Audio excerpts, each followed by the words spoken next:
Harry and Meghan returned to Britain on a private jet costing six figures. The Sussexes reportedly chartered a luxury private jet for their 10-hour journey from Los Angeles to Birmingham.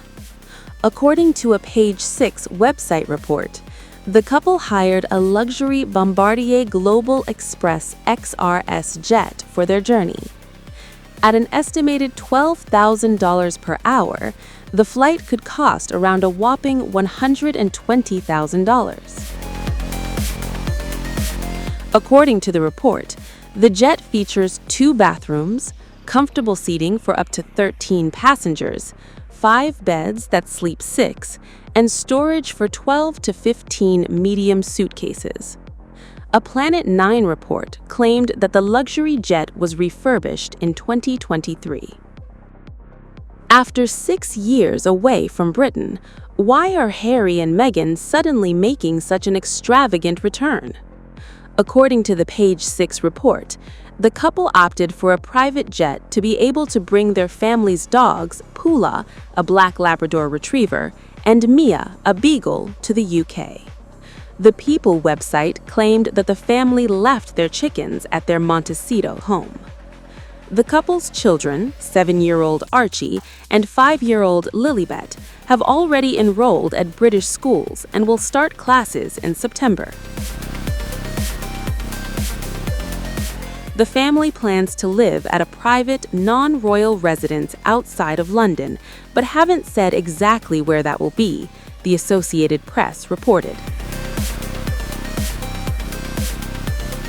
I think ultimately William is going to have to embrace forgiveness of his brother as well, because he's professed himself a Christian. In fact, he did that earlier this year.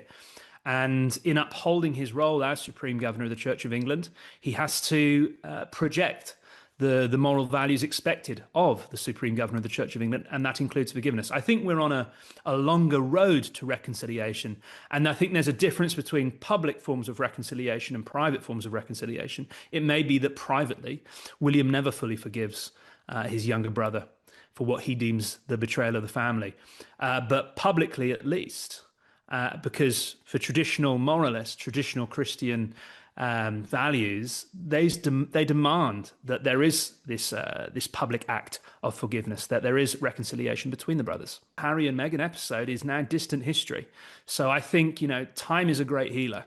It creates space in a social media saturated world. People are always looking for the next thing to talk about, and arguably that will be reconciliation between first of all father and son, and then potentially the 2 brothers. Public have lost a lot of feeling for him. There isn't the support there for him or Meghan that there was back at the start of 2020, and he needs to sort of undergo a gentle sort of rebranding in order to I think win over the support and affection of the British people.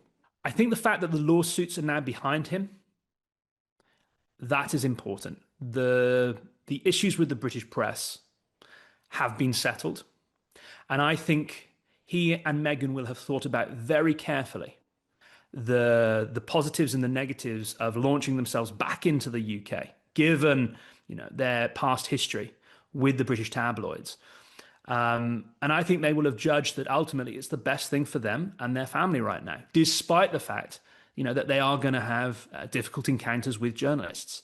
I think the fact that those lawsuits are behind Harry now, he can look to the future, and he can start to redefine his public image as well. He wouldn't want to have been in the UK having to deal with, if you like, those past legal cases, because it could have acted as a sort of as a drag on his ability to renew what it is he's doing. I think it's arguably easier for him to remodel himself as a public figure within a UK context. He has been at a loss as to what to do with himself since departing the British royal family, and has tried different forms of reinvention via, for example, the expose in Spare, via Netflix series, via new charitable initiatives. But nothing has quite worked as well as, for example, the Invictus Games. And it's notable that every time he's thrown himself back onto that platform, he's generated a lot of positive press, and and I think he's felt most naturally at home in that space as well. So I expect we'll see quite a lot more of that. I think the timing of this announcement is mostly about the two children starting at new schools. We're at the end of the summer holidays, and it's quite normal that the children and families are gearing up for the start of the school year. Harry and Meghan gave up their royal duties and moved to California more than 6 years ago, saying they wanted to earn their own living. They later signed lucrative contracts with Netflix and Spotify. Harry, Meghan, and the children visited the king at his Highgrove estate in Western England last month, while the prince was in the UK for a series of charity appearances. Another report by Page Six has claimed that Meghan had difficulty finding housekeepers willing to work at the Sussexes' California mansion.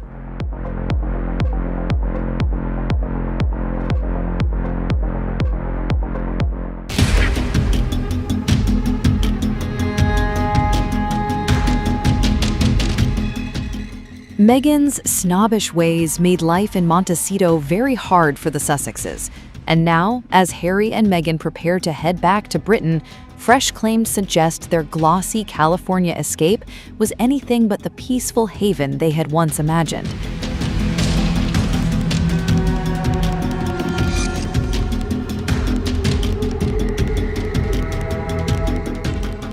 According to Page Six, Meghan allegedly struggled to find housekeepers willing to work for the Sussexes at their Montecito mansion. A source claimed a lot of the housekeepers in Montecito didn't want to work for them.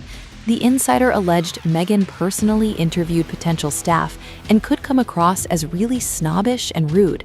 The source claimed some candidates were so offended by the way Meghan allegedly spoke to them that word quickly spread. And eventually, according to the insider, it became a joke among local housekeepers. It got to the point where people would joke that all the maids in Montecito hated them. Harry and Meghan's representatives did not respond to Page Six's request for comment, but the latest claims revive an old controversy. During Meghan's time as a working royal, palace aides accused her of bullying, prompting an investigation. The findings were never released, and Meghan denied the allegations. Then there's the Sussexes' own staff turnover. In June 2025, Page Six reported that 4 members of their team had departed, including Deputy Press Secretary Kyle Boulia and UK Press Officer Charlie Gibson. Now, the Sussexes are preparing to return to Harry's home country with Archie and Lilibet for an extended period, and some Montecito residents apparently aren't exactly reaching for the tissues. One local told Page Six there were concerns about the attention the couple would bring to the quiet community. Now, the insider said, residents couldn't be more thrilled about their departure. The source stressed they could only speak for themselves and people they knew, not the entire community. But there is a sting in the tail. The Sussexes' UK return may not last long either. A new report suggests they could remain in Britain for as little as 6 months before considering another move. So much for settling down. From Megxit to Montecito, and now potentially another relocation, the Sussexes' search for a permanent home may be far from over.